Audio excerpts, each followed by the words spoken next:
Good evening and welcome to Normal Island on a very normal Wednesday, just a few weeks out from some mental US elections. I'm Cog and I will be your host for this evening, and tonight we'll be looking at Trump and Farage getting triggered by a Labour Party social media post, the dehumanization of the IDF by CNN, in contrast to their dehumanization of the Palestinians, of course, Labour's response to the UK water company crisis, and the tragic and avoidable deaths of 3 refugees in the Channel. I will be joined tonight. I was supposed to be joined tonight by Samuel Kay, but unfortunately he couldn't make it due to unforeseen circumstances. Therefore, I am joined by the next best thing, which is, of course, Curtis. Absolute pleasure to have you on as usual. The How you doing? Best thing. What a lovely thing to say. Thank you so much. I mean, do I get a day off? No, I'm kidding. I feel privileged to be your guest tonight, and to echo someone in the chat, I love your purple hues and the new fresh trim. So yeah, it's I've got a bit of hair on the back of my head that's really bothering me. It keeps standing up. I hate it. It's like the cowlick thing. But yes, yeah, we should probably move on before we get too distracted by the shiny purple lights. So let's move on to our first story of the night. The craziest story has come out of the US this week as Trump dragged Starmer into the chaos of his election campaign. Today, Donald Trump has issued an official complaint to the Federal Electoral Commission about Labour's supposed interference in the upcoming US election. Citing the American Revolution while misspelling Britain, Donald Trump's campaign had filed an extraordinary complaint against the UK's Labour Party for what it claims is interference in the US presidential election. The Trump campaign alleged that in recent weeks, Labour recruited and sent party members to campaign for his opponent, Kamala Harris, in critical battleground states in a bid to influence the 5th November election. When representatives of the British government previously sought to do door-to-door in America, it did not end well for them. Of course, he's referencing the Revolutionary War, says a letter from Trump's legal team to the Federal Election Commission in Washington. This all arose from a LinkedIn post, which was advertising for Labour Party activists to join a private group headed to the USA to help with the Harris campaign. Sophia Patel wrote in the post, "I have nearly 100 Labour Party staff, current and former, going to the US in the next few weeks, heading to North Carolina, Nevada, Pennsylvania, and Virginia. I have 10 spots available for anyone. I have 10 spots available for anyone available to head to the battleground state of North Carolina. We will sort your housing. Email me on labourforkamala@gmail.com if you're interested. Thanks." The Guardian reported that last week's post received a swift backlash from Republicans, with far-right Representative Marjorie Taylor Greene writing on X that foreign nationals are not allowed to be involved in any way in US elections. And Elon Musk, the billionaire entrepreneur backing Trump, wrote on X, the social media platform he owns, "This is illegal," only to delete the post after a community note pointed out there is no law preventing foreigners from participation in unpaid door knocking. The complaint a lot of Republicans have tried to latch onto is that their accommodation was paid for, but this isn't actually the case. As Keir Starmer pointed out, these volunteers are unpaid, and are staying in the homes of other US volunteers while they're over there campaigning with them. That's what "we will sort out your housing" means in this context. But never to miss out on an opportunity to be embarrassingly wrong about something, Nigel Farage stepped in to say that he thought Trump was right. Suppose, Nigel, this is Labour reinforcing the Democratic ranks in terms of researchers and helpers and things like that. What would your problem be with this, Nigel? Well, there is a Federal Electoral Commission. They have perfectly clear rules that whilst people from overseas can come, take part in campaigns, make statements, appear on media, all things, incidentally, that I've done over the years, what they can't do is do it if they're being funded. Now, the important thing about the LinkedIn advert that went out to Labour employees and supporters is no mention was made that you'd have to pay your own airfare. No mention was paid that, you'd have to take time off work and not have your salary paid. And of course, on top of that, they were told free accommodation would be provided. If you take that at face value, it is a very clear breach of American electoral law. I'm not sure if you forgot what he was supposed to say, because that didn't make any sense. So it's illegal to fund their flights and time off work. That bit makes sense to me. And they're complaining that, Nigel Farage, sorry, is complaining that they weren't told in this one short LinkedIn post that they weren't being funded for their flights and time off work, which would be illegal anyway. So how is that a breach of the 1971 Federal Electoral Campaign Act? That's literally following the rules. That's literally how it works. And their accommodation, again, wasn't paid for. It was actually that they were staying with other volunteers who happened to live in the US already. That aside, however, the Daily Mirror ran an exclusive report which found that Nigel Farage used £33,000 of UK donors' cash to support Donald Trump in the US election. Under US law, the travel expenses for a volunteer are considered a donation to the party they work for if they exceed $1,000 in one election. So he might get in trouble for that. Probably should have given the business class flight a miss, Nigel. So, Curtis, as this is clearly the banter timeline, how much do you think the Federal Electoral Commission should fine this election-interfering foreigner? If you're talking about Nigel Farage, then they should do, and I think it will be something that he will regret. I think it will be absolutely hilarious, by the way. He's trying to make a political point, and Donald Trump is trying to make a political point about this, and actually it turns out that he's the one in trouble. I'm going to say this. This is what Republicans do, and conservatives and UK right-wingers.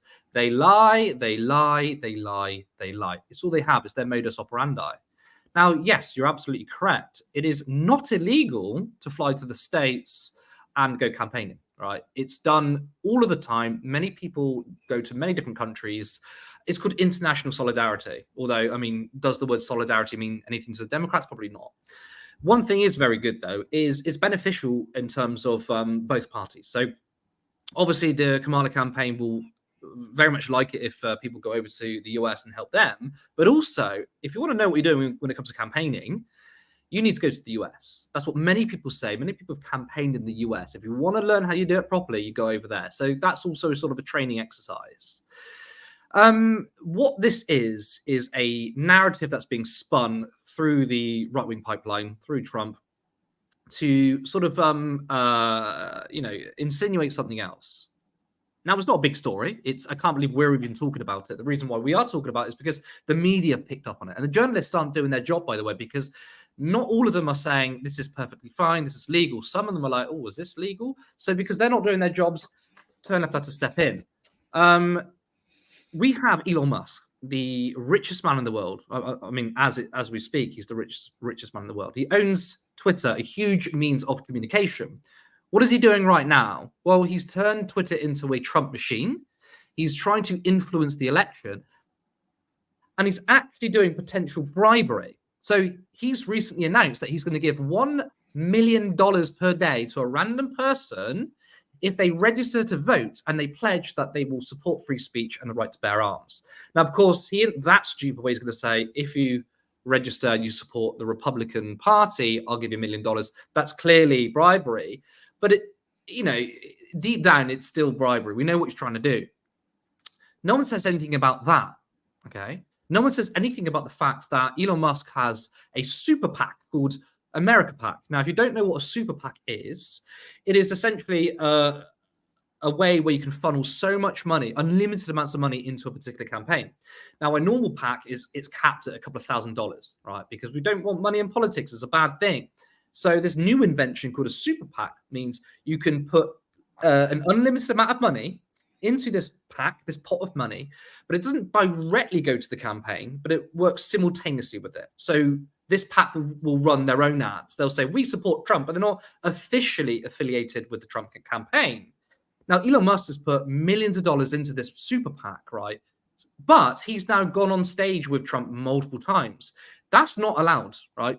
Musk isn't allowed to technically intervene with the Trump campaign because he has a super PAC running simultaneously. No one says anything about that.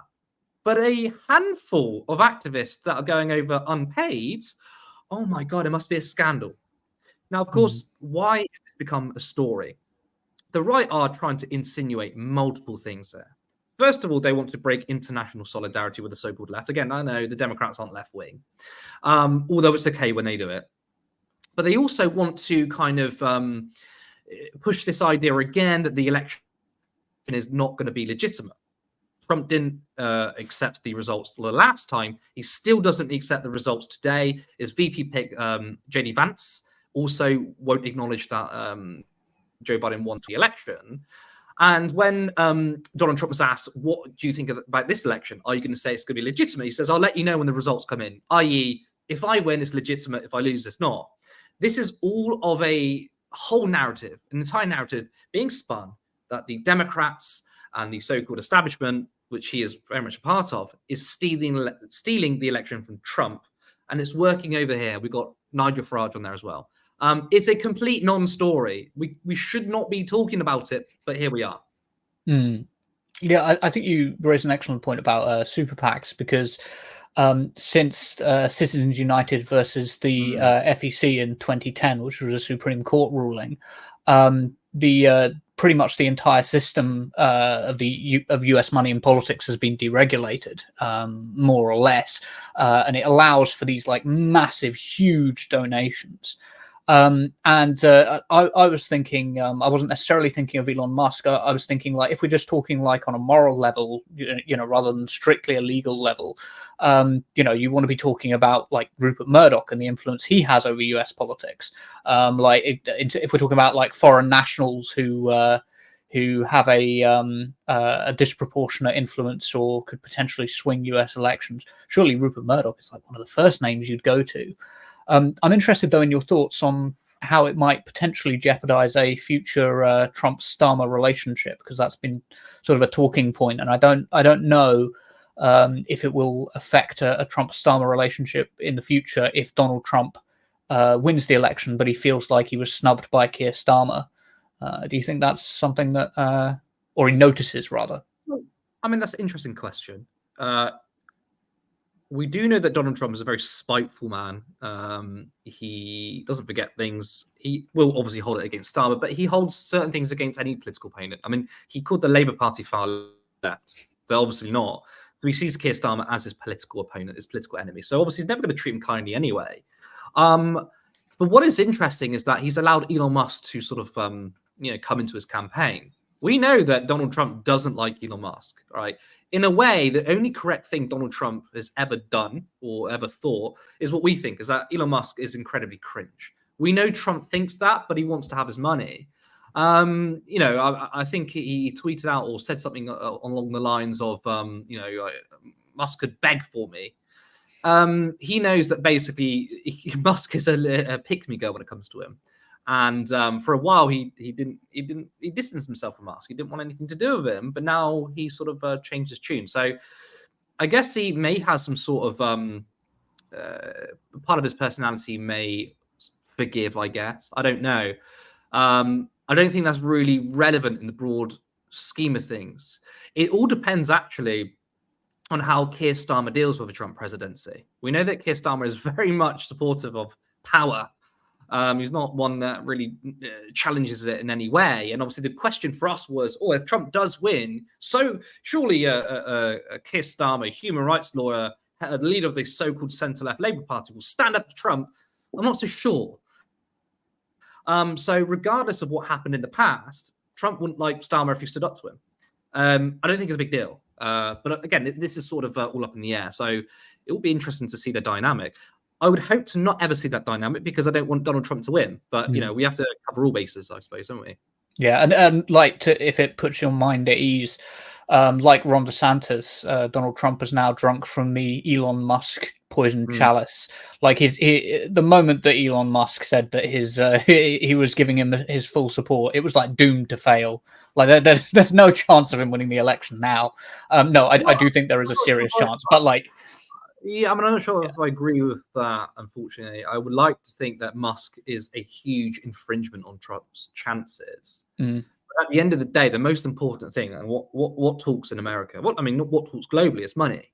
Yeah, and Musk has the money. Well, he doesn't actually have the money. It's all tied up in stocks. So he's actually probably using other people's money. And the eventual downfall of Musk, which will happen, by the way, will be completely and utterly hilarious. But for now, he has a lot of financial power.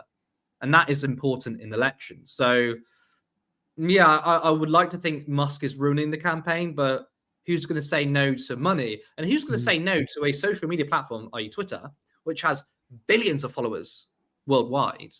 That's going to only be positive, I guess. You have to agree with that, but I think having essentially an entire social media platform behind you plus billions of dollars is only going to help your campaign, irregardless of what people think of Elon Musk. But the main thing here really is not necessarily convincing people to vote for Trump. It's very this election, as with many elections, involve with quite a divisive figure. Is that, is it going to be swing voters that come into play, or is it just going to be their own base? Maybe Trump and Elon Musk aren't trying to court swing voters. They're just trying to drum up their own base. And in that sense, Musk and Trump is a very good recipe to get your own supporters out and to vote. Yeah, I do agree. I am being slightly facetious. It's just like you're right. The money definitely outweighs it, but like Musk is the kind of person who you wouldn't trust with a stapler in case you set the building on fire, like trying to use it. He's just like so incredibly stupid, and it's so obvious he's incredibly stupid.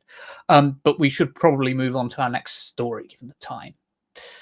Please be warned that this next story does contain gruesome descriptions of genocidal murder, so viewer discretion is advised. Don't hate me, but media reporting like this is exactly why so many people struggle to have basic human empathy for the Palestinians. The New York Times and CNN have written extremely sympathetic pieces about the trauma faced by Israeli occupation forces in Gaza, not the Gazans, when they return home. There's an absolutely extraordinary section in the CNN article that reads, in a testimony to the Knesset, Israel's parliament, in June, Zakin said that on many occasions, soldiers had to run over terrorists, dead and alive, in the hundreds. Everything squirts out, he added.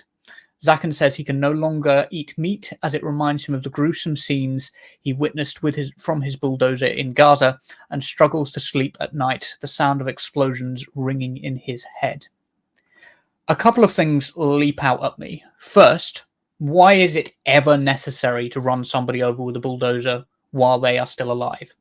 If they're armed, you should be returning fire as a standard military would from your firearms, not trying to crush them with a bulldozer. If they're unarmed, crushing them with a bulldozer is a war crime, the kind of thing you would do if you were committing genocide, for example. Secondly, who are you counting here as a terrorist? I suspect that if you're running them over with a bulldozer, you're not stopping to do an identity check. The IDF seems to regard everyone in Gaza as a terrorist. It's a pattern which we've all noticed. That aside, I want to draw upon my own study of another historical atrocity, the Holocaust, to lend some insight here. In the historiographical debate between Daniel Goldhagen and Christopher Browning in the 1990s, Goldhagen argued that something about the Germans, be it their disposition, something that sort of within their culture or their history, made them exceptionally evil and exceptionally prone to committing atrocity. And Christopher Browning hit back and said that it was actually shocking how ordinary the people who'd committed these atrocities in the Holocaust were. They were regular people who you wouldn't expect this from, and we shouldn't assume that ordinary people aren't capable of terrible atrocities. Browning wrote a book called Reserve Police Battalion 101, a book about Reserve Police Battalion 101, who carried out Holocaust killings for the Nazis in Poland, called Ordinary Men. In it, Sergeant Bentheim's account of the trauma of the Nazi war criminals is summarized by Browning as follows. Most of those who found the shooting impossible to bear quit very early, but not always.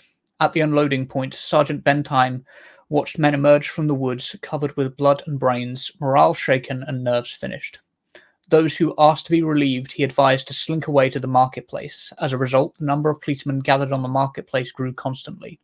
As with the first company, alcohol was made available to the policemen under Drucker and Steinmetz, who stayed in the forest and continued shooting. It also recalls how the Major Wilhelm Trapp, who first gave the Reserve Police Battalion their initial orders to carry out the killings on the 13th of July 1942, was sobbing uncontrollably when he gave the orders, and said that anyone who wanted to sit the task out could do so. Now, why am I telling you this? Is it because I want you to have sympathy with war criminals? No. Actually, I don't think you should have any sympathy with these people, whether I'm talking about like the IDF or the Nazis or Reserve Police Battalion 101 under the Nazis. I'm trying to point out that these accounts of horror and gore can be useful to remind us that these atrocities are often carried out by ordinary people using coping mechanisms like alcohol, drugs, or whatever coping mechanism they can at the time. Their actions are evil, their actions are war crimes, but the IDF is made up of ordinary people who have been radicalized, and the unsettling truth is that that could be us. Part of the problem with the atrocities being carried out by the Israelis is that they believe that it could never have been them, that never again didn't apply to them. If we aren't on our guard about hatred and misinformation about minorities, we can all commit terrible atrocities. The difference between what the historian Christopher Browning is doing and what CNN is doing is that Christopher Browning isn't claiming that the Nazis were the victims because they were traumatized carrying out their atrocities. They were traumatized, but this shows that they were human beings like us, not that they were the victims that we should have sympathy for. We are only interested in their trauma to the extent that it reminds us of the horror of what they were doing, and that we should be on our guard so that we do not become the next generation of people carrying out the next atrocity. And this applies to every genocide. Rwanda, Yugoslavia, Armenia, you name it. The perpetrators and the perpetrators' stories tell us that they are often very ordinary people. Now, this is a bit of a dark topic to cover, but Curtis, I'm going to bring you in and ask you, what did you make of CNN covering the story in this way, their framing of the story with the IDF as sort of victims of trauma, and how do you think we should relate to the trauma of perpetrators more widely? I mean, I first just want to say that I completely agree with the Browning quote. It is true, and I think you should mistrust anyone who says a specific culture or specific race of people have this sort of behavior about them that is racist and is also not true. And when you buy into that, that's where you get a situation like the Holocaust, or you get this situation with Israel-Palestine. Now, if you were to say, well, Germans there's something about them, they're just evil, and that's why they killed 6 million Jews and killed people with disabilities and queer people and Gypsy Roma people, if you have that mindset, then that is the exact same mindset that Zionists or pro-Israel people will have against Palestinians and Arabs when they commit their genocide. It is not one true, and it's not a thought anyone should ever have. The way the media reports this, though, is it's essentially what you're saying. You can understand that human beings are capable of horrific acts, right? Because every child that's born is born with a clean slate, right? No one is born evil. No one is born with a predisposition to behave in a certain way, right? They're born with a clean slate.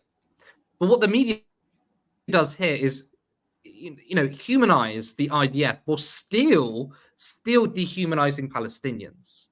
And I think this piece here is trying to say, well, look, this is the tragedy of war. Look how traumatized these IDF soldiers are. See, they're not bad people, as if, some of you are trying to paint out.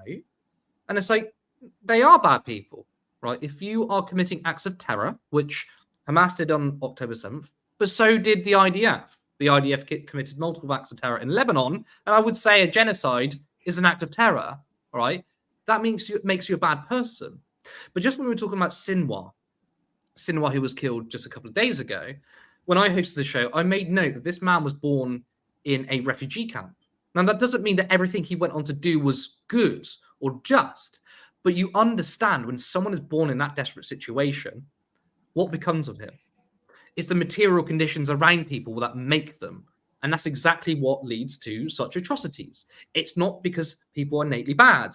And you are absolutely right that any one of us, any society can be that. I mean, just look at us. It wasn't too long ago that we had race riots, that we had people burning hotels on fire, setting fire to hotels, whilst there were refugees, whilst there were children inside there. Now, imagine if those people had state power. what do you think would happen? Do you think that will be it? Of course not. If they had state power, they would commit atrocities, and they could commit a genocide against immigrants in this country. Don't think that because we're so virtuous that won't happen to us. It's only other people that do it. We can all do it. But people need to understand that it's not about culture. It's not about race. It is about the ideas that are being taught to people, but not just the ideas, but the material conditions in which people find themselves in. So by the way, I have no sympathy for the IDF soldiers. I don't care that they're going through trauma when they're crushing young Palestinians with bulldozers, with tanks, when they're gunning down children. Maybe it's their brain telling them that, you know, what they're doing is wrong. Maybe there's some guilt in there, or maybe they're just being completely selfish in their feelings.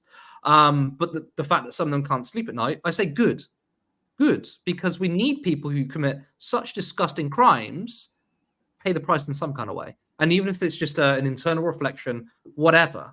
But I am disgusted in the way the media is sympathizing with the IDF soldiers. Yet still Arabs, Muslims, and Palestinians are dehumanized. And when you dehumanize them, it allows the murder on the scale of hundreds of thousands or millions. And the conservative estimate is that just north of 100,000 people in Gaza have been killed since October 7th. Yeah, well, I mean, we're supposed to be turning people left on this channel, and what is being left wing besides the rejection of essentialism and the recognition of power and of the historical conditions which turn us into who we are today? And I think we've got to always bear that in mind. It's interesting what you said. What was said before we started the show. We were chatting with our producer, and he was saying, "I don't think that I could ever do that. I think I would rather, even if I was under threat of being killed, I don't think I would be able to carry out the things that some of these IDF soldiers have clearly been carrying out." And I think it's important to understand that in a lot of these cases, people aren't under threat of being killed. A lot of this violence carried out through cumulative radicalization, through stochastic means, is often you're given a directive, the violence unfolds without sort of like direct and strict order from the top. To go back to Wilhelm Trapp, the guy who was sobbing while he was telling the Nazis that they were going to carry out the final solution, the Polish branch of Police Battalion 101 in Poland. And he offered them the chance to step away, and a fair few of them did, and they weren't reprimanded or punished for it. In fact, they seemed to have a lot of sympathy for each other when it came to like stepping away. But it just goes to show that you don't, everybody, I think, imagines that people who commit atrocities must do so because they're at gunpoint all the time. It's not the case, and that's terrifying. Often not the case, though. Yeah. I was going to say it's often not the case because if that threat is there, let's take the IDF. Let's just talk about the IDF for a second, right? If they're threatening their soldiers with death, right, you would hear more reports of it, or you at least would see more rebellions because it's intrinsically telling you what you're doing is wrong, right? That's not what's happening. What's happening is many people are brainwashed into what they're doing. They think they're doing a justifiable thing, even if afterwards they see the horrors of it and they feel disgusted by what they're doing. They believe in the moral cause, and that's way more dangerous, right, than to force someone to do something, right? Because there will always be a rebellion if you force someone to do something. But if you make them believe that what they're doing is just, it's a far more powerful tool. And that's the way the IDF operates, and it's the way the Nazis operate, and it's the way many people operate. Again, I think it's really important that if we say that people are specifically evil, right, that means you don't learn the lessons of the past. If we say the Nazis, they were evil in their own right, I mean, they were evil, but they weren't born evil. If you take that narrative, that then means you're not going to see the future genocides. Like today, there are so many people who will look in the past and go, I cannot believe what happened in World War II. And we're seeing a genocide unfold right now. And it tells me, well, I can believe it. Because there are people who made excuses back then in World War II are making the same excuses now, because even someone like Hitler believed what he was doing was right. And that's the most powerful tool. And people need to understand that. And when you do understand that, you are then more likely to look at the signifiers that lead to atrocities and genocide. That it's not evil people doing a bad thing, it's ordinary human beings brainwashed into something evil, committing evil acts. If you don't think that way, then you're never going to solve the issue, are you? Because that means, well, they're just good people and bad people in the world. Well, actually, if you believe in the idea that actually most people can be good, we just need to make sure we have a society that fosters that, then there's actually hope for the future. I think a big part of it is of course dehumanization of the Palestinians, like in Israeli society, but more widely in the media, because and that obviously comes through when we're sort of like with the way that Israelis treat Palestinian life. It's just very obviously like, oh well, they're all terrorists. You did a segment on it, I believe yesterday, where you were talking about like how many Israelis are radicalized and pushing for genocide just openly. But I also have to ask, it's also a matter of framing in the media, because do you think that Palestinian trauma would ever be covered in this way, particularly Palestinian trauma committed by fighters from Palestine? You know, even if it was like old PLO fighters from years ago, rather than talking about Hamas fighters from today, I just can't see the media ever framing it as like, oh well, I'm really traumatized because of all of the killing I had to do in back during the 1980s, you know, or during say the 1960s, the 6-Day War in the 1960s.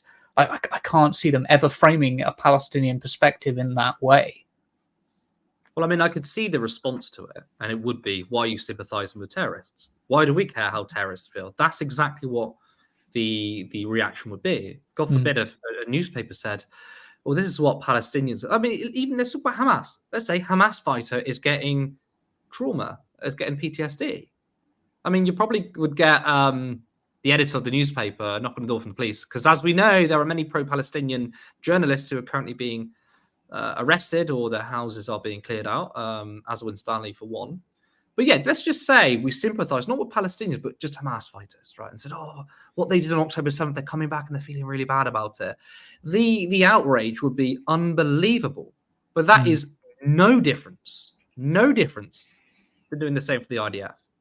The IDF have committed atrocities. The IDF has committed murder on a larger scale than the 7th of October. But the media would never allow that. And partly it comes down to the fact there's a racist element here. The idea that, you know, we can sympathize with, you know, Muslim fighters. Because, look, not everyone... There are some people within Hamas who are probably ideologically anti-Semitic.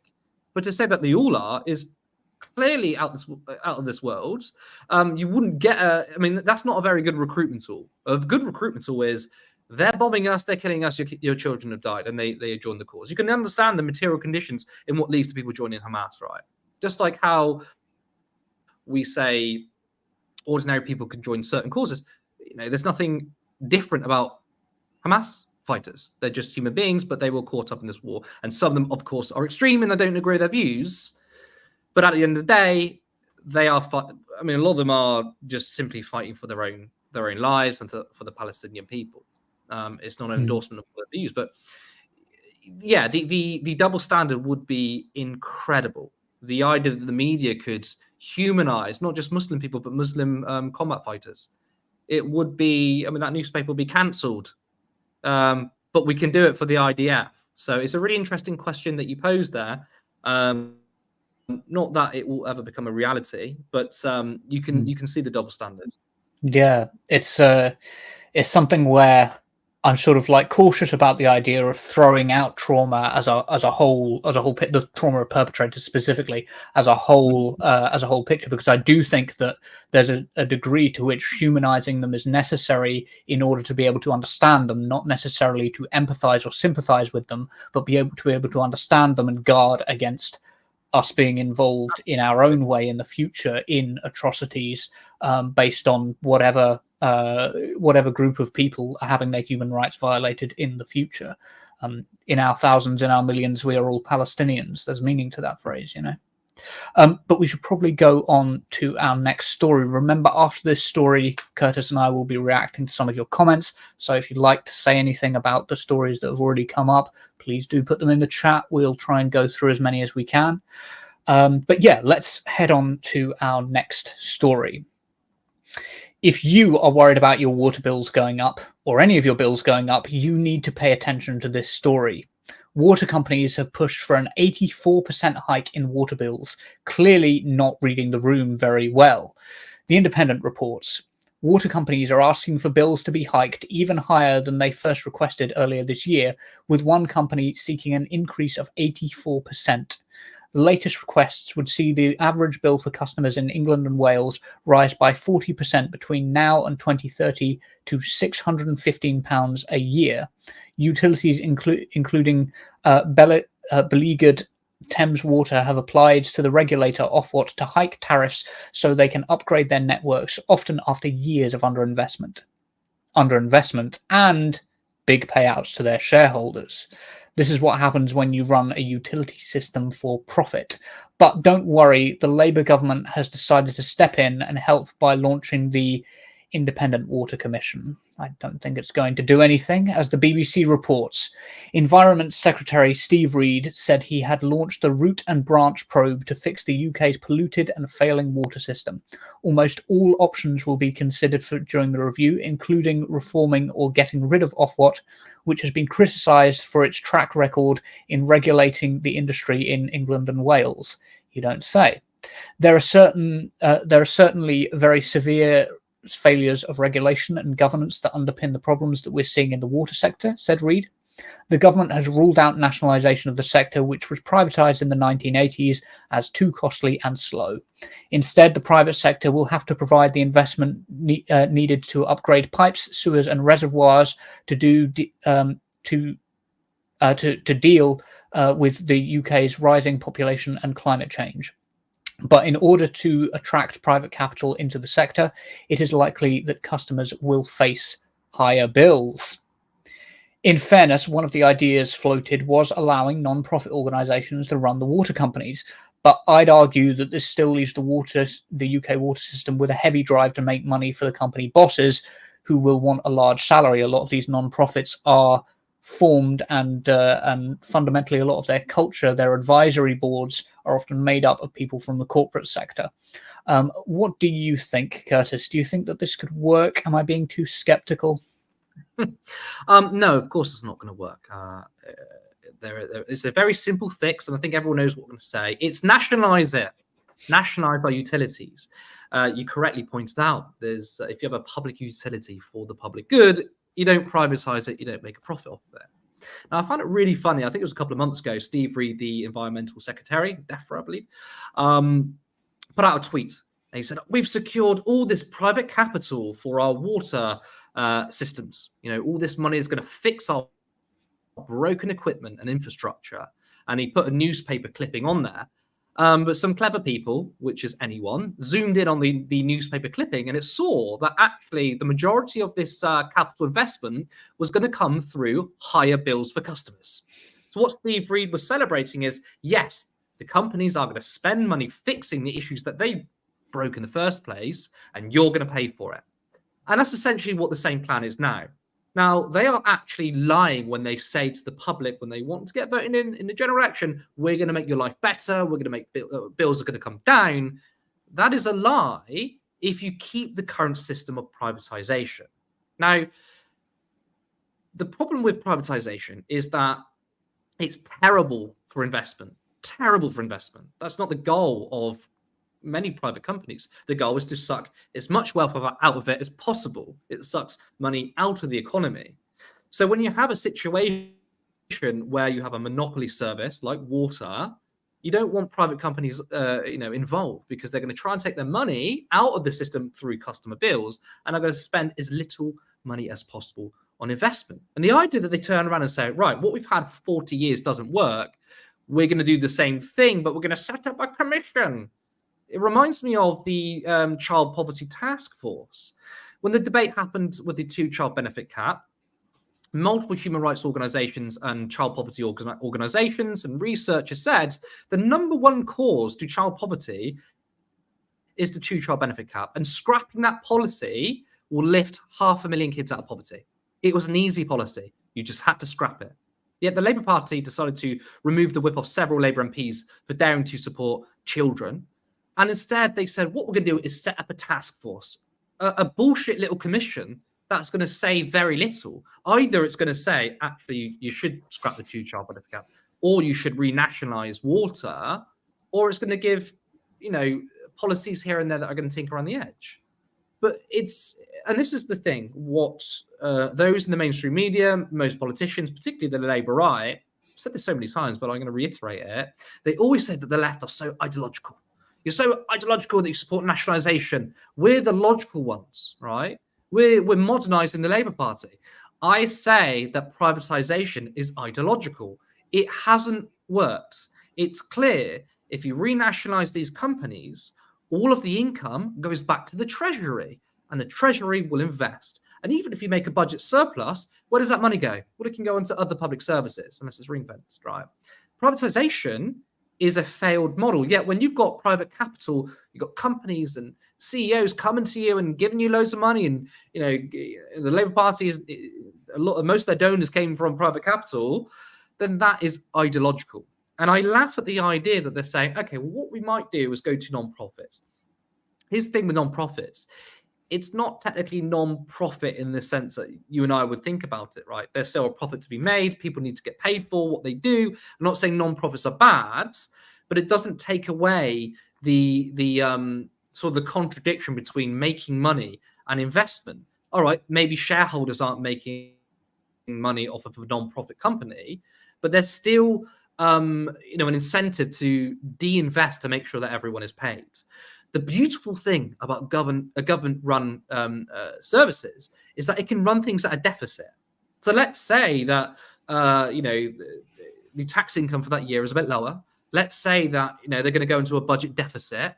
Instead of just closing up shop, the government can say, well, we can handle this deficit. We run budget deficits all of the time. Some economists even say small budget deficits are good because it means you're providing, you're putting into the private economy. But if you are running things at a deficit on a government level and it's owned by the government, you could just raise taxes and bring in that income. When a private company runs things at a deficit, what do? They make cuts. And that means cuts to investment because Lord knows they're not going to cut their own CEO pay packets, are they? Or they might cut the wages of workers. So it's a very simple solution. But because the Labour Party, just like the Conservative Party, are beholden to capital, are beholden to private money, they're not going to do it. I can't remember her name, but one Labour MP used to be a lobbyist for a private water company. Didn't Angela Smith, who moved to Change UK, the Chiggers, or the Tiggers they called them. She then went on to work in a private water company too. So it's completely ideological, and this is not going to be fixed. And I don't even know what political strategy they're playing. Sorry. I mean, people are pissed off at the Labour government as is. I mean, it must be a record, actually, how quickly people will regret this government. But to turn around and say your bills are going to go up and we're not going to fix the problem, it's insane. It's like they want to lose the next election. Yeah. I do think there really is something to the idea that these people are ideological rather than being logical. It's very much ideological in their thinking. And one of the things that sort of like grounds my sort of thoughts on that is that Margaret Thatcher, of course, is like the birth child of the rolling back. It's sort of her, the entire ideology of Thatcherism is rolling back the state. That's how we've ended up with the situation where we are obsessed with moving everything into the private sector, and the private sector must be more efficient. Of course, one of the principal economists that sort of comes out of that era is Milton Friedman. And Milton Friedman, of course, is more libertarian, more right-wing libertarian, and closely related to Milton Friedman. One of his like ideological bedfellows is a man named Ludwig von Mises, who founded the Austrian School of Economics. And the Austrian school, which, by the way, is very influential over things like Tufton Street, and Liz Truss, that sort of school of economics of like, oh, well, if you just roll back the state, then everything will succeed. one of the most insane things that I learned about the Austrian school when I was like looking into it. I read several of Ludwig von Mises' books while I was doing it. Complete waste of time, by the way. Don't bother, because one of the first things you need to know is that Austrian economists reject empiricism-based economics, as in they don't believe in observing cause and effect and learning things from that. Because if they did, their worldview would entirely fall apart, because you can just look at the water companies and see, oh, so clearly running these for a profit is not more efficient than the government running it. Like we can just like look and see that. So they have to deny the reality in front of them. Like it is, as you say, a commitment to being ideological over being logical, looking at the facts in front of you, being empirical. And I really do think that on a smaller scale, a much smaller scale, I'm not saying that Keir Starmer and the Labour Party are that bad, but I do think they've latched on to a sort of weaker version of that ideological thinking of like, just ignore the cause and effect, just ignore all of the evidence. We can't bring it back into the public sector because it will be slow and inefficient in the public sector. And it's like, that's an ideological belief. That's not based on the empiricism. I mean, if we talk about, I was going to say Adam Smith, actually. And by the way, Adam Smith, he was, back then was considered on the political right. He is a free market capitalist. He's actually got some really good takes, by the way. He'd be considered a leftist, by the way, against landlordism. I misspoke. I meant to say Milton Friedman. Anyone who subscribes to the thought of Milton Friedman and the neoliberal economic agenda, it's completely ideological. Now, they sat at this agenda of the free market, which is that if you allow markets to be free, what will happen is prices will go down, the quality of the whatever. So if you're a clothes shop, the quality of the garments will go up because businesses are competing, to win your custom. Now, in terms, if we were to sit down and just have a conversation about that makes logical sense. I understand the ideas behind it, right? It's not like I don't understand free market economics. It's the most frequent political ideology I hear all the time. Unfortunately, it drives me mad, but hear it every day. But when you apply that to reality, something different happens. What you find is a race to the bottom. You find poverty wages. You find monopolization. You find Walmart. And you don't find this idea that early capitalists believed in, which is a low profit, but a very high competitive system, right? It's a nation of small businesses, and small businesses drive the free market, right? That's not what happened. And some people conflate that with, oh, well, what you're talking about now, what we have today is corporatism, right? We need to go back to the free market economics of capitalism, where small businesses are driving the economy. There is no difference between corporatism and capitalism. Corporatism is the end result of capitalism, right? So that's a very interesting point there. But when you apply it to reality, of course, these things don't become true. Now, in terms of Keir Starmer, his ideology isn't necessarily free market. His ideology is to be the grown-up, right? Richard Rees, on the other hand, is probably far more ideologically wedded to free market economics. Starmer, in terms of the economy, he's actually politically pretty stupid, actually. I mean, he doesn't really know how the economy works. When he first became leader, he actually had people around him telling, well, this is what the economy does. But his ideological commitment is to be the grown-up, all right? And unfortunately, the current zeitgeist in the political sphere is that the grown-up means compromise, but compromise with capital. It means privatization. So I don't think Keir Starmer believes in privatization, but what I think is that, well, nationalization is ideological. I want to be the grown-up, therefore I'm going to be pragmatic. But that in of itself is ideological. People who say they're pragmatists. Unfortunately, if you're committed to pragmatism so much that you forget about everything else, then yes, that becomes its own ideology. It becomes lacking its own pragmatism because you're so obsessed with the idea of being seen as the grown-up. And I do think that there's definitely something to that. It's funny you should mention Adam Smith. A fact popped into my head about Adam Smith. Of course, he wrote the Wealth of Nations, which is like supposedly where the theory of capitalism comes from. However, and the idea of the invisible hand of capitalism, like spreading wealth. However, Adam Smith was always very clear that his other book, I believe it was called A Theory of Moral Sentiments, was always to be the one that was put first. So Adam Smith always believed that in order for capitalism not to be a race to the bottom, it needed a framing of moral sentiments. It needed a moral framing first.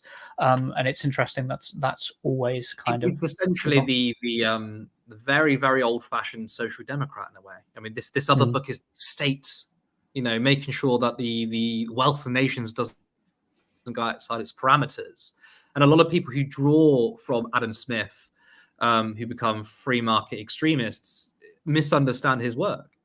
Yeah, to a huge extent. I don't think I wouldn't regard his work as progressive or socialist, but it was certainly more progressive or socialist than a lot of the people who defend it nowadays.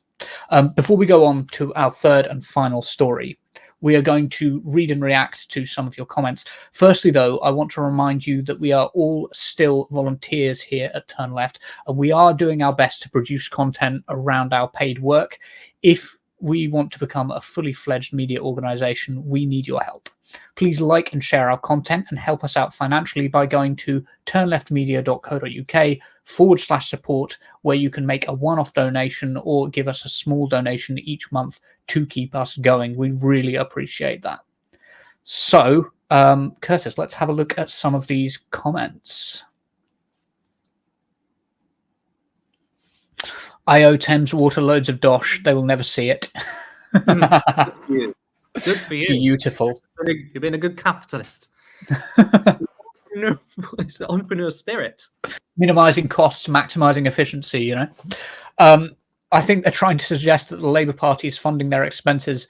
I'd assume it'd be fine if they self-fund or Dems fund them. My understanding is it's a private group.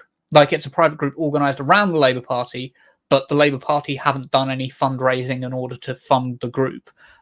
It's just a group of people who happen to be going out to the US and have arranged for people to... everybody has to pay their own way, but have arranged for them to stay in the houses of other activists in the USA. I don't know if you want to add anything on that, Curtis. Yeah, I mean, that's what I've heard, is that it has nothing to do with the official campaign. If that's the case, it doesn't matter. It's just a private group of individuals who want to support campaigns. So even if there is money involved, it's not being funneled through the Labour Party. But again, that doesn't matter, right? The specifics and the detail of the story doesn't matter. Even if Farage and Trump and co knew about that, they probably do. That doesn't matter to them. They're just trying to push out this rhetoric, this narrative. That's what they care about. And it's working. I mean, there was a recent poll here that said, do you think what the Labour Party has done? The way it framed it is, what do you think the Labour Party has done? They haven't done anything. Do you think it's acceptable or unacceptable? Most people say it's unacceptable. But people don't understand that this is perfectly legal. It's absolutely fine. It's the right, once again, making a meal out of absolutely nothing. I can't believe that you're here defending Keir Starmer. What is going on? It happens. Check out some. It's the blue moon. I know. Don't hate me. I'm not a liberal. Far left, is that an admission he is a fascist? Yes. Yeah. As we all know, the fascists were very far left. Please don't quote me on that. That was a lie. James Holmes became a member for 9 months. Really appreciate that. Appreciate your help so much, James. Honestly, it's absolutely brilliant. Really, really good. Thank you so much. To be honest, it is remotely productive to have Brits campaign. Is it remotely? Sorry.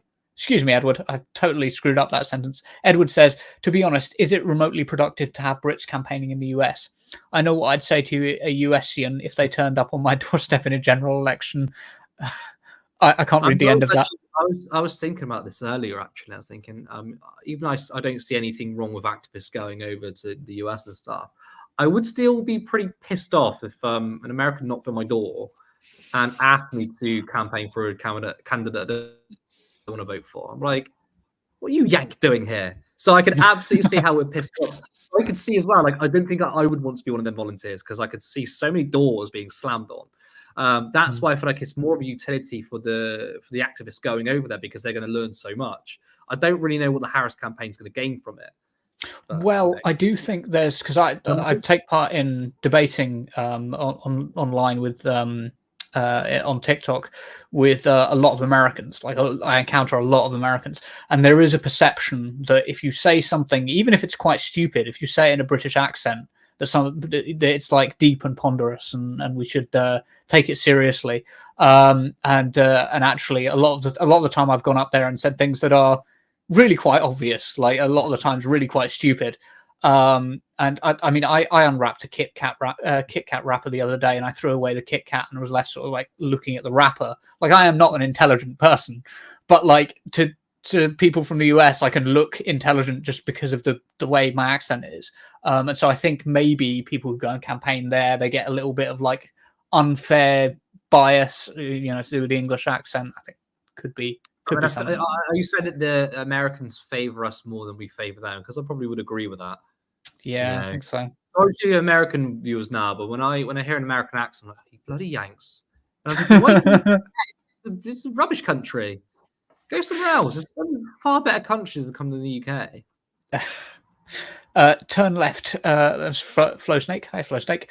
Turn left. My understanding was that the complaint was based on the rule that foreigners can't contribute to US election campaigns. If Dems were funding expenses, it wouldn't be a problem. They're not funding their expenses. I presume that's if Dems weren't funding their expenses, it wouldn't be a problem. Oh, sorry, you're saying if the Dems were funding their expenses. Sorry, yeah. Our producer just nodded, just like shook his head at me in the background and then nodded when I said that bit. Yeah, so if the Dems were funding the expenses, it wouldn't be a problem. I see what you're saying. Sorry, yes. Yeah, because they can pay for accommodation or whatever it is for but the Labour Party externally couldn't make that payment. I don't know exactly what the rules are around that. But I do know that this hasn't breached any of the rules, because effectively, as far as I know, the Labour Party isn't funding any of the campaign directly, unlike Nigel Farage, who used election finances in order to pay for his trip. Just a bit dodgy there. Curtis on the phone cam today. Actually, the laptop. Thank you very much. Yeah. All right, and that was the last comment. That was the last comment. Thank you. I was expecting something a bit deeper for the last comment. Yeah. Anyway, onto our. There is more. There's more. Okay, there's more. Sorry, our producer just put in the chat. There's more. If you want to pull them up, then. I, for one, am tired of killing you made us sad. We see it again and again. It's just humanizing perpetrators and minimizing the victims. I absolutely agree in this context. I think there are contexts where, like when we're talking about the Nazis and the Third Reich, where it's important to like bring forward the human elements and sort of like observe them and understand that they're ordinary people who commit atrocities. I do think, yeah. Well, I think there's a difference between humanizing and sympathizing, right? Yes, humanizing is a moral argument. Like, you can say we're trying to humanize those that were in the Nazis, we're trying to humanize those in the IDF. That doesn't mean it's good. Sympathizing will be different, because humans are capable of good and bad. So adding the human element is just, it's you're just explaining what happens. You're just that's it. There's no moral attachment to that. So, but if sympathizing is a completely different thing. Yeah, I think what that commenter was saying was that it falls the wrong side of that line of humanizing, where it falls on the sympathy side. Because if you're only humanizing one side, then you are doing a form of sympathizing, if you see what I mean. Like, and the commenter is correct, because he's talking about the media, and that's what the media is doing. Yeah, the media is humanizing one side, therefore, by implication, it's sympathizing. Yeah. Mm-hmm. During the Iraq War, a journalist asked Colin Powell, how do you sleep at night? He answered, like a baby, I routinely cry myself to sleep. Yeah, Iraq War. That's, we're sorry we stole everything and did no work for 30 years. We want double, water companies. True, Jim Speak. True. Very true. Sometimes later in the dead of night, the Labour government will allow egregious rises in water costs, then blame the... I see what you're saying. Sometime later in the dead of night, the Labour government will allow egregious rises in water costs, then blame the regulator. Yeah, I can see that coming. Yes, absolutely. And I think that is the comments done. That was a much more serious comment to end on. Okay, so let's do our final story of the evening. if you are tired of refugees coming here on small boats, and if you care about their well-being, you need to change the way that you think about refugees. 3 people have died attempting to cross the channel to seek refuge in the UK, and some 46 people had to be rescued from the same convoy. Sky News reports 3 people have died after an inflatable boat carrying migrants sank in the channel, French maritime authorities said. The incident happened this morning off the coast of Sangate, close to Calais. Around 50 migrants are understood to have fallen into the water shortly after 8 a.m. around 2 kilometers from the shoreline near Calais. At least 45 people were rescued, but French authorities are continuing to search for others still in the water. The UK Border Force also confirmed it is actively engaged in a search and rescue operation. 2 of the victims were provided with first aid after being rescued from the water, but were pronounced dead by medics when taken to Calais. On the 19th of October, a baby girl died crossing the channel, even though I'm frequently told by right-wingers that we should shut off the safe routes and shut off all routes because they're all, quote-unquote, fighting-age men. Dr. Wanda Wyporska, Chief Executive of Safe Passage International, spoke to The Guardian in support of opening safe routes. Just days on since a baby died in a tragedy in the Channel, 2 more people have lost their lives in this dangerous journey. It's now 3 people. At least 55 people have died so far in the deadliest year for people crossing the Channel. We cannot normalise or accept this. This government must open safe routes urgently. Without them, the smugglers will continue to exploit the lack of safe alternatives for people fleeing war and persecution. We fear that we will only see more people dying in their attempts to reach protection here. So, Curtis, do you think Starmer will ever stop trying to appeal to the rabid right-wing press and allow his government to actually open some safe routes for refugees? No.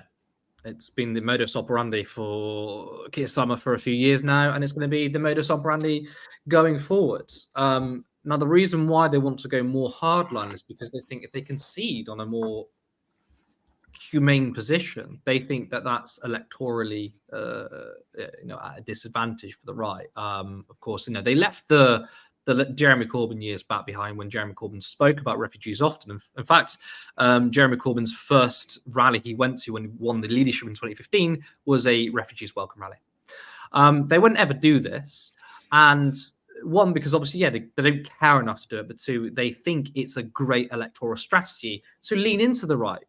But that never, ever, ever works. When you justify the rhetoric from the right and the far right, all you do is bolster them. I mean, since Starmer's been Prime Minister, he's clamped down on so many civil liberties. He has engaged in very extreme rhetoric. Even before he became Prime Minister, he was saying that I don't support more legal routes. We want to clamp down on criminal gangs. And it's obviously, as you said before, that's the Tory policy. Has that stopped the far right? No, it's emboldened them. Now, in order for this situation to be resolved, you have to have compassion. You're not going to stop refugees from coming. So you could just accept them. And of course, yes, you want to smash the criminal gangs. That's a big part of it. But you need to open up more safe and legal routes, something which Keir Starmer has rejected time and time again. And it doesn't fix the problem. My worry is, as the years go on, as the Labour government doesn't address the material conditions for people, the race riots we saw last month will look like nothing compared to what will come afterwards. And I don't understand why they don't see this, or maybe they do. But I really, they have to change their strategy, which they won't. I also think ideologically, there are probably people in the Labour Party who favour more of a stricter approach on refugees than they would be for supporting refugees. This isn't unique to Keir Starmer and his iteration of the Labour Party. Even in the Blair years, they had some very extreme policy on immigration and refugees, some awful racist things they've said. It's actually quite a big tradition within the Labour Party to be quite reactionary. But do I think he's going to change tack on this? No, he's not. I do think what you've said is so true, and I know people are probably sick of hearing me say this now, but you're not going to out UKIP. right? If you lean into anti-migrant rhetoric, then the people who are willing to be more anti-migrant than you are going to gain power. Like, it's an inevitability of leaning into this rabid right-wing rhetoric, this rabid anti-migrant rhetoric, anti-refugee rhetoric, because the problem only gets worse, right? If there's no safe and legal routes, the problem associated with border crossings will only continue to get worse. If you want to lean into it, but you want to go, oh, but we're going to open safe and legal routes, you'd probably, you'd probably go, oh, we've got to smash the gangs, be really strict on people making illegal crossings, but we're going to open safe and legal routes. That is a way that you could do it. That's a completely coherent position. That's okay if Keir Starmer said we are going to smash the criminal gangs who are exploiting these poor people, these poor people trying to cross the river, people dying, but we're also going to give safe and legal routes for people, right? That's a coherent position, but he wouldn't take that before the election because he's a coward. Because he was afraid that right-wing parties and the Conservatives would say, oh, you want safe and legal routes, you want more of them coming over here? So he said, oh, actually, no, I'm going to stop the boats too. And he attacked the Conservatives not based on their ideology of how cruel and inhumane we have been to refugees, but he attacked them on competency. He's a coward, and many people in the Labour right are utter cowards. Now, I also want to pivot to the right. I mean, I guess Keir Starmer and the right are pretty much the same thing. Yeah. But to talk about the right, those that complain about immigration, those that complain about refugees, well, when those of us on the left say, okay, well, here's what's causing it, they don't want to listen. Let's talk about immigration for a second. Well, our economic system right now is of free trade, neoliberal global capitalism, right? If you will, if you want to put it in so many words. And that relies on high amounts of immigration. It just does. So if you want to address immigration, if any Tory wants to talk about immigration, you need to talk about the economic system. All right. Let's talk about investment. You need investment. We need to train our own doctors to do the jobs in the NHS, but we're pulling people from other countries. When we say, okay, then let's raise taxes and spend more money. Oh, suddenly the right don't like that. I don't want my taxes going up. Or we can't afford it. We'll deal with high amounts of immigration then. When it comes to climate change, by the way, climate change will be the biggest driver of refugees in the future. We're going to have millions of climate refugees, right? It's already started in the global south and it's coming over here. We've seen extreme weather conditions. We've seen floods in this country, especially in the north. And of course, we've seen it with Hurricane Milton. This is only going to happen more frequently, and you're going to get more climate refugees. And the political right, what do they say about climate change? Half of them don't even think it's man-made, think it's real. So there's a subsection of people who don't want this issue to be solved. They just want to be racist. They just want to be hateful. And there's another subsection of people who don't want to solve it because they get political capital from this. You'll note that there was an immigration bill. If you don't know, there's an immigration bill in the US, which was quite a hardline policy on immigration. And it was a bill from the Democrats. The Democrats did it. And the Republicans voted against this bill at the instruction of Donald Trump. Now, why would they do that? I thought Trump cared about immigration and wants to bring it down. I thought the GOP said that the Democrats want open borders. We need to get control of our borders. Then why would they vote against this bill? The reason why, and Trump said it himself to the GOP, I don't want this off the table before the election. They don't care about these issues. They want it as political capital. So that's all it really is. In a strange way, the only people that really care about this issue is the left, because we actually have solutions. And that doesn't include demonizing people. That doesn't include letting innocent children drown in the channel. But here we are. Yeah, I think that's especially true, actually, in another way. You mentioned the climate crisis and climate refugees. We're going to get an inevitable flow of possibly millions or even billions of migrants coming to the West to seek safety from the climate crisis as it hits the global South. And of course, the right's are very worried about migrants committing crime. Well, if you're worried about migrants committing crime, you should be seeking for them to have security, financial security. You should be seeking for them to be safe and be integrated very easily within society. Because if you don't, you can put up the biggest border wall you can. We're talking about millions of people. There are always going to be those that seep through, and they're going to seep through in quite large numbers. And when they do, you're effectively fueling criminal gangs, because criminal gangs prey on the vulnerable.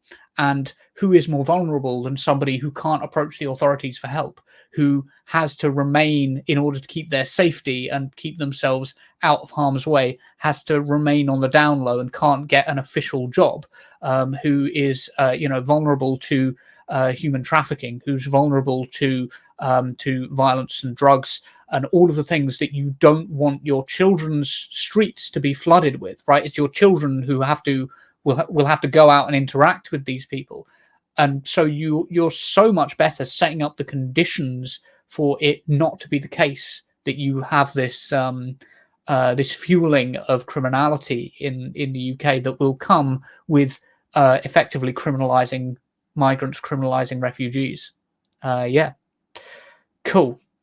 I think we will probably wrap it up there, unless you wanted to add anything on that story. Well, no, I was just going to reiterate the issue with climate change, but we've already said it, and you said it too. I'm just very worried for the future, though, that if we don't address the needs of the people. And actually, I want to quickly jump upon something you said. You said one way to deal with this is to make sure that people are clothed or housed, that people are going in the right legal way. Just, specifically when it comes to immigration, like if you outlaw something and make it harder for people, of course it's going to be illegal, right?